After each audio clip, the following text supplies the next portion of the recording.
వీక్షకులకు స్వాగతం, నమస్కారం. రాష్ట్రంలో అభివృద్ధి జరుగుతూ ఉంటే సిఐ 30 భాగస్వామ్య సదస్సులో లక్షల కోట్ల రూపాయల పెట్టుబడులు వెల్లువెత్తుతూ ఉంటే జగన్మోహన్ రెడ్డి వక్రాక్షి వాళ్ళ నీళ్ళ మీడియా. జగన్ రెడ్డి అన్నాడు క్రెడిట్ చోర్ చంద్రబాబు నాయుడు గారు తీసుకుంటున్నాడు, జగన్ రెడ్డి తెచ్చిన కంపెనీలని ఎస్టాబ్లిష్ చేస్తూ ఆయన పేరు వాడుకుంటున్నాడంటూ వాళ్ళు క్రెడిట్ చోర్ మీద విస్తృతంగా ప్రచారం చేస్తున్నారు. క్రెడిట్ చోర్ ఏంటి, అసలు ఏ పరిశ్రమలు ఎవరు తీసుకొచ్చారు, ఎప్పుడు వచ్చినాయి, జగన్మోహన్ రెడ్డి హయాంలో ఎన్ని లక్షల కోట్ల రూపాయలు పెట్టుబడులు తీసుకొచ్చాడు, గతంలో చంద్రబాబు నాయుడు గారు ఏం తీసుకొచ్చాడు, ఇప్పుడు ఏం తీసుకొస్తున్నారు అడిగి తెలుసుకునే ప్రయత్నం చేద్దాం. స్పష్టంగా వివరించడానికి మనతో పాటు ఉన్నారు ప్రముఖ ఆర్థిక రాజకీయ సామాజిక విశ్లేషకులు కొత్త రవీంద్రబాబు గారు. వారిని అడిగి మరిన్ని విశేషాలు తెలుసుకుందాం. సార్ నమస్తే. నమస్తే. జగన్మోహన్ రెడ్డి ఈ మధ్య కొత్తగా రాహుల్ గాంధీ ఓట్ చోరీ అని చెప్పి ఒక క్యాంపెయిన్ మొదలుపెట్టాడు. దాన్ని ఆ క్యాంపెయిన్ చోరీ చేసి క్రెడిట్ చోర్ అంటూ క్రెడిట్ అనే పదం తగిలిచ్చి తానే ఆ క్రెడిట్ చోర్ అనే పదాన్ని కనుగొన్నట్టు ఎస్టాబ్లిష్ చేసుకునే ప్రయత్నం చేస్తున్నాడు. జగన్మోహన్ రెడ్డి పరిపాలనలో నాకు తెలిసి అమరాజా బ్యాటరీస్ పక్క రాష్ట్రానికి పారిపోయింది, లులు మాల్ పారిపోయింది, రెన్యూ ఎనర్జీ వాళ్ళు కూడా పారిపోయారు రాష్ట్రం పెట్టి. అలా అనేక కంపెనీలు పారిపోయినాయి. మరి నేనే సాధించాను, నేను తెచ్చినట్టు కొత్త పేర్లు పెట్టి చంద్రబాబు నాయుడు గారు నా క్రెడిట్ని అంత చోటు చేస్తానని చేస్తున్న వ్యాఖ్యల్ని ఎట్లా చూస్తారు, ఎట్లా విశ్లేషిస్తారు? ఆంధ్రప్రదేశ్ మాజీ ముఖ్యమంత్రి ప్రస్తుత పులివెందుల ఎమ్మెల్యే జగన్ రెడ్డి గారు గతంలో 5 సంవత్సరాలు పరిపాలించిన కాలంలో ఆయన ఏదో చాలా క్రెడిట్ తీసుకొచ్చాడు రాష్ట్రానికి, అదంతా చంద్రబాబు నాయుడు గారు చోరీ చేస్తున్నారనేది ప్రధానమైన ఆరోపణ. ఈ క్రెడిట్ చోరీ అనేది మీరు అన్నట్టుగా ఓటు చోరీ దగ్గర నుంచి ట్రెండింగ్ ఉంది కదట, అది ఓడింగ్ అని అది పెట్టుకున్నాడు క్రెడిట్ చోరీ అని. ఈయనకి క్రెడిట్ ఉంటే కదా చోరీ చేయడానికి అంటే ఈయనకు ఒక క్రెడిట్ ఉంది, అది ఎవరు చోరీ చేయలేరు. లిక్కర్ స్కామ్, కల్తీ మద్యం దందా, 1,32,000 మంది అనారోగ్యం కావటం, పిచ్చి మందు తాగి 32,000 మంది చనిపోవటం, ఇవన్నీ ఆయన క్రెడిట్ అయితే ఇండస్ట్రీస్ వైజ్ మనం ఆలోచిస్తే అమర్ రాజా బ్యాటరీస్ని అక్కడ ఇన్వెస్ట్మెంట్ చేయకుండా తెలంగాణ ప్రాంతంలో ఇన్వెస్ట్మెంట్ కావడానికి కారణం ఈయన ఆ క్రెడిట్ అయిందే. కియా మోటార్స్కి సంబంధించిన యాన్సిలరీ యూనిట్స్ భారీ ఎత్తున పెట్టడానికి వాళ్ళు ప్లాన్ చేస్తే ఇక్కడ లంచం ఇవ్వకపోతే పెట్టనివ్వనని అక్కడున్న ఎంపీ మాధవ్ అక్కడ వాళ్ళని హరాస్ చేసి టార్చర్ చేస్తే వాళ్ళ యాన్సిలరీ యూనిట్స్ మొత్తం చెన్నై, బెంగళూరు షిఫ్ట్ చేసుకున్నారు. ఆ క్రెడిట్ ఈయనదే. అంటే జాకీ సంస్థని తరిమి కొట్టింది ఈయనే. అంటే రకరకాల ఇండస్ట్రీస్ని రానివ్వకుండా చేసింది ఈయనే, అమరావతి డెవలప్ కాకుండా చేసింది ఈయనే, 3 రాజధానులు లేకుండా చేసింది ఈయనే. ఇవన్నీ క్రెడిట్ ఈయనవి, దాన్ని ఎవరు చోరీ చేయలేరు. విశాఖ రైల్వే జోన్ ఆపింది ఆయనే. రైల్వే జోన్కి 58 ఎకరాల పొలం 5 సంవత్సరాల కాలంలో ఆ ల్యాండ్ ఇవ్వలేకపోయారు. సార్ వాస్తవం నిజంగా 58 ఎకరాల ల్యాండ్ ఇవ్వలేని సిగ్గుమాలిన పాలన చేసిన జగన్మోహన్ రెడ్డి క్రెడిట్ మొత్తం నాకు దక్కాలని చెప్పి సిగ్గు లేకుండా చెప్పుకుంటాడు. అర్థం కావట్లేదు. మనం చెప్పినవన్నీ ఆయన క్రెడిటే, దాన్ని ఎవరో చోరీ చేయలేరు. ఇంకొక అంశం, ఉద్యోగ ఉపాధి అవకాశాలు కూడా నేనే తెచ్చా అన్నాడు. ఈయన తెచ్చిన ఉద్యోగాలు ఏంటంటే 3 లక్షల వాలంటీర్స్ ఉద్యోగాలు అని చెప్పి వాళ్ళ కార్యకర్తల ఉపాధి కల్పించాడు. నెలకు 5,000. అవును, అంటే కార్యకర్తలకు నెలకు 5,000 లంచం ఇచ్చాడు. బీటెక్, ఎంబీఏ చదువుకొని పెన్షన్ ఇచ్చాడు. 5,000 జీతంతో అది ఉద్యోగ ఉపాధి అవకాశం కిందకు వస్తుందా? ఆ క్రెడిట్ అయిందే. రెండోది, గవర్నమెంట్ ఆఫీసులు, స్కూళ్ళకి వైఎస్ఆర్ కాంగ్రెస్ పార్టీ కలర్స్ కొట్టేశారు. 3,500 కోట్లు కోర్టు అక్షింతలు పెడితే మళ్ళీ రీపెయింట్ చేశారు. ఆ క్రెడిట్ కూడా అయిందే. ప్రభుత్వం మరి పబ్లిక్ ప్రైవేటు భూముల్లో సర్వే చేసి జగన్ రెడ్డి గారి ఫోటో ఉన్న బండలు బాతి దానికి 750 కోట్లు ఖర్చు పెట్టారు.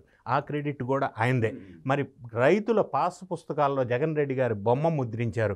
ఆ క్రెడిట్ కూడా అయిందే. విద్యా వ్యవస్థను విధ్వంసం చేశారు. ఆ క్రెడిట్ కూడా అయిందే. మరి అన్ఎంప్లాయ్మెంట్ రేటు గతంలో 2.5 ఉంటే ఈయన వచ్చిన తర్వాత 5.84 పెరిగింది అన్ఎంప్లాయ్మెంట్ రేటు. ఆ క్రెడిట్ కూడా అయిందే. 10 లక్షల కోట్లు అప్పు మిగిల్చారు. ఆ క్రెడిట్ కూడా అయిందే. ఇవన్నీ క్రెడిట్లు అయినాయే, ఎవడు చోరీ చేయలేరు. అయితే ఈయన మాట్లాడి ఈయన క్లెయిమ్ చేసుకుంటున్న పాయింట్స్కి ఒకసారి వివరణ ఇచ్చే ప్రయత్నం చేద్దాం. గూగుల్ డేటా సెంటర్ క్రెడిట్ అంతా నాదే అన్నాడు. మరి అదే గూగుల్ డేటా సెంటర్ ఇనీషియల్గా పెట్టుబడి వస్తుంది అని న్యూస్ వచ్చినప్పుడు వాళ్ళ పార్టీకి సంబంధించిన అప్పట్లో ఐటీ మంత్రిగా ఉన్న అమర్నాథ్ కానీ ఇంకా ఆ రేంజ్ పీపుల్ ఏమన్నారు, ఇది వస్తే వైజాగ్కి వాటర్ ఉండదు తాగడానికి, అబ్బో డేటా సెంటర్ మొత్తం వాటర్ తాగేస్తుంది అన్నారు, కరెంట్ మొత్తం డేటా సెంటర్ వాడేస్తుంది, వైజాగ్ మొత్తం అంధకారం అయిపోద్ది అన్నారు, పొల్యూషన్ హెవీ పొల్యూషన్ అన్నారు, అక్కడ జాబులు రావు, వాచ్మెన్ జాబులు తప్ప ఏమొస్తాయి డేటా సెంటర్లు అన్నారు. ఇన్ని రకాల బ్లేమ్ చేశారు. జగన్ రెడ్డి గారు బెంగళూరు నుంచి ఇక్కడికి ల్యాండ్ అయ్యాడు, పెద్ద యూటర్న్ తీసుకున్నాడు, డేటా సెంటర్ మంచిదే, ఎకో సిస్టమ్ డెవలప్ అవుద్దని నేనే తీసుకొచ్చా అన్నాడు. మంచిదే కానీ క్రెడిట్ నాకు ఇస్తే చాలన్నాడు. మరి అప్పటిదాకా మాట్లాడిన వాళ్ళు పిచ్చోళ్ళని చేశారుగా, ఎవరిని పిచ్చోళ్ళని చేశారు, ఇది ఒక పాయింట్. వాళ్ళ పిచ్చోళ్ళు చేసుకున్నారు. ఈయన మాట్లాడుతూ ఏమంటాడు, అదాని డేటా సెంటరే Google AI hub data centre అంటాడు. అదేంటి, Google CEO, Google cloud CEO, prime minister of India వాళ్ళంతా కూడా national international magazines Google AI hub data centre అని చెప్తుంటే ఇన్వెస్ట్మెంట్తో సహా 1,33,000 కోట్లు, 1,88,000 ఎంప్లాయ్మెంట్ అని వాళ్ళు చెప్తుంటే అది కాదు, ఇది అదాని డేటా సెంటర్ అని ఈయన చెప్తాడేంది? అంటే ఇప్పటికీ జగన్మోహన్ రెడ్డికి అర్థం కాక అలా చెప్తున్నాడు అంటారా, లేదంటే తన మందిని నమ్మించుకునే ప్రయత్నంలో బాగా అలా చెప్తున్నాడు అంటారా అబద్ధాలు? డేటా సెంటర్కి కాల్ సెంటర్కి తేడా తెలియక మాట్లాడుతున్నాడు అంటారా? అంటే ఆ స్క్రిప్ట్ ఇచ్చినవాడు అట్లా ఇచ్చాడా ఈయన్ని చేయడానికి అనేది ఒక విషయం. సో అదాని డేటా సెంటర్ విషయం ఈయన ప్రస్తావించిందే మనం మాట్లాడదాం. అదాని డేటా సెంటర్ అనేది 2019 ఫిబ్రవరి 14న 77,000 కోట్లతో 500 ఎకరాల అలాట్మెంట్ చేసి శంకుస్థాపన చేశారు నారా చంద్రబాబు నాయుడు గారు. దురదృష్టమో అదృష్టమో ప్రభుత్వం మారిపోయిన తర్వాత జగన్ రెడ్డి గారు వచ్చి ఆ అగ్రిమెంట్ని క్యాన్సిల్ చేసేసి దాన్ని రివ్యూ చేసేసి 500 ఎకరాలు అక్కర్లేదు, 132 ఎకరాలు చాలన్నాడు. 20,000 కోట్లు పెట్టుబడి కుదించేసి మళ్ళీ శంకుస్థాపన చేశాడు 2023 మే 3వ తారీఖు. అది చెప్పకుండా ఇది చెప్పి నేనే తెచ్చాను, నేనే పోటీగా అని చెప్పి ఇంకా చెప్పగా కౌలు చెప్తున్నాడు. అంతటితో ఆగల. ఆ తర్వాత ఈయన 1 year ముఖ్యమంత్రిగా ఉన్నాడు. అది శంకుస్థాపన చేసింది ఎందుకు పూర్తి కాల? ఎందుకు దానికి లైన్లోకి రాలేదు? కనీసం కాంపౌండ్ వాళ్ళు కూడా ఎందుకు దాన్ని ముందుకు వెళ్ళలేదు? ఇప్పుడు వచ్చేసి Adani data centre Google data సెంటర్కి రెన్యూవబుల్ ఎనర్జీ సప్లై చేస్తుంది. దానికి ఈ గతంలో శంకుస్థాపన జరిగిన దానికి సంబంధం ఏంటి? ఈయన దాన్ని ఎందుకు ఇంప్లిమెంట్ చేయలేకపోయాడు? మరి ఆ రోజుల్లో శంకుస్థాపన చేసిన తర్వాత సంబంధం లేని ఫాల్స్ అండ్ బేస్లెస్ అలిగేషన్ అది.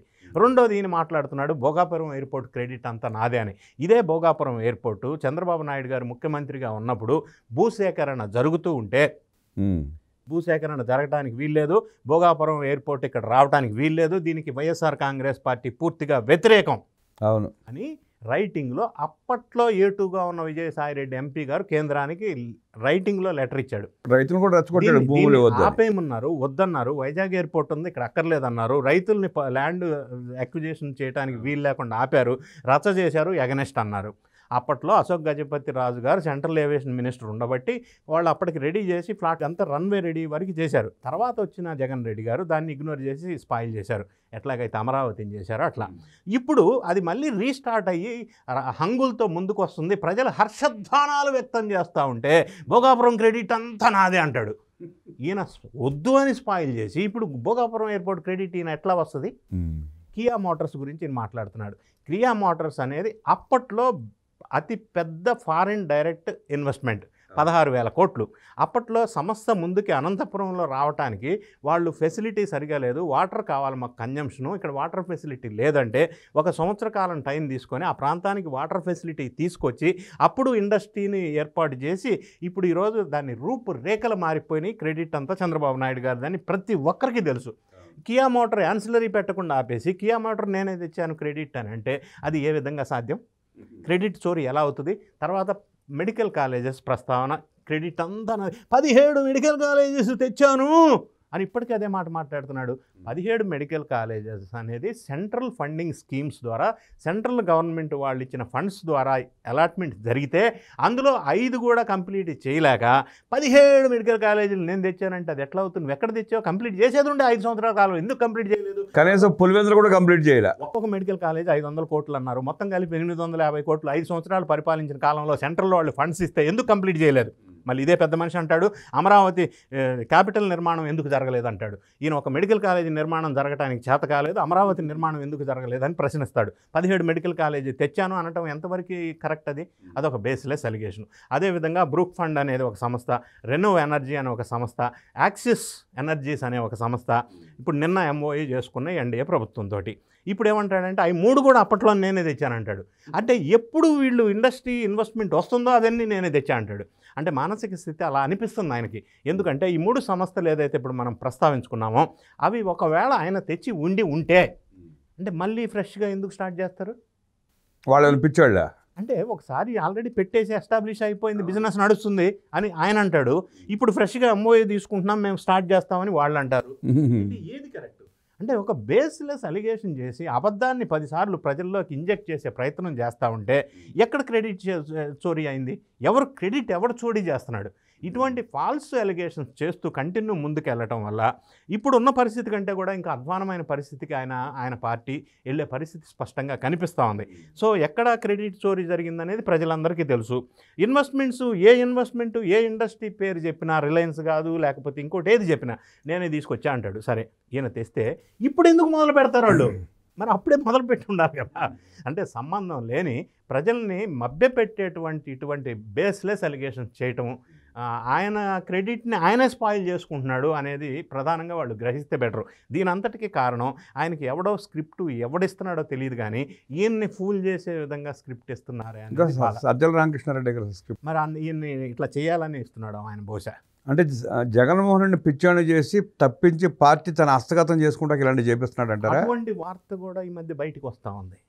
అటువంటి చర్చ కూడా వాళ్ళకి సంబంధించిన నాయకులు కూడా మాట్లాడుకుంటున్నారు. ఎందుకంటే ఈ మధ్యకాలంలో ఎప్పుడైతే విజయసాయిరెడ్డి లేకుండా బయటికి వెళ్ళాడో, సజ్జల రామకృష్ణారెడ్డి కొడుకుని సాక్షిలో డిజిటల్ మీడియా హెడ్గా చేశారు. ఆ తర్వాత ఈ డిజిటల్ మీడియాకి వేరే ఎవరినో ఇంకో ధనంజయ రెడ్డిని అంజిరెడ్డి ఎవరో పెట్టారు. సో సజ్జల రామకృష్ణారెడ్డి ఈ విధమైన స్క్రిప్ట్ జగన్ రెడ్డి గారికి ఇచ్చి, అంటే ప్రతిసారి అభాస్ పాలవుతూ ప్రజల్లో చులకనగా ఆయనంతటా ఆయనే క్రియేట్ చేసుకునే విధంగా తయారైంది పరిస్థితి. ఇది రియలైజ్ అయితే మంచిది. ఎందుకంటే రోజుకొకరు అక్రమాలు గతంలో చేసిన కేసులన్నీ వెలుగులోకి వస్తూ ఉన్నాయి. ఒక్కొక్కరు ఇప్పుడు పెద్దిరెడ్డి రామచంద్రారెడ్డి మీద ఎలిగేషన్, సజ్జల రామకృష్ణారెడ్డి మీద, పేరుని నాని మీద, వీళ్ళందరి మీద ఎలిగేషన్స్ వస్తూ ఉంటే ఎవరు ఎప్పుడు జైలుకి వెళ్తారో తెలియదు. రకరకాల కేసుల్లో ఉన్నారు. ఈ పరిస్థితి అధ్వానంగా ఉన్నప్పుడు ఇటువంటి కామెంట్స్ ప్రజల్ని మభ్యపెట్టడం కోసం చేసే కామెంట్స్ వల్ల ఉపయోగం లేదు, పార్టీకి నష్టం జరుగుతుంది అనేది ఆయన గ్రహించాలి. జగన్మోహన్ రెడ్డి కోటలో పాగేటానికి సజ్జల రామకృష్ణారెడ్డి ప్రయత్నం చేస్తున్నాడు, మొదలుపెట్టాడు అని ఈ సంఘటనల వల్ల మనకు అనిపిస్తూ ఉంది. వాట్ ఈస్ దిస్ స్క్రిప్ట్ అండి? ఎవరికి ఉపయోగపడే స్క్రిప్ట్ ఇదే? ఎవరికి ఉపయోగపడే మాటలు ఆయన మాట్లాడేది? ఎవరికి నష్టం కలిగించే మాటలు? ఎవరికి క్రెడిట్ ఎవరు చోరీ చేశారు? ఎందుకు ఇటువంటి మాటలు మాట్లాడుతున్నారు? ఇది జనం గ్రహిస్తారనేది ఆయన గ్రహిస్తే మంచిది. మానసిక స్థితి కోల్పోయిన జగన్మోహన్ రెడ్డి వ్యాఖ్యల వెనకాల సజ్జల రామకృష్ణారెడ్డి ఉన్నాడని ఆయనే స్క్రిప్ట్ రాసిచ్చి జగన్మోహన్ రెడ్డిని దిగజారిపోయేలాగా మాట్లాడిస్తూ పార్టీ హస్తగతం చేసుకునే ప్రయత్నంలో సజ్జల ఉన్నాడు అంటూ విశ్లేషించిన రవీంద్రబాబు గారికి ధన్యవాదాలు తెలియజేస్తూ నమస్కారం.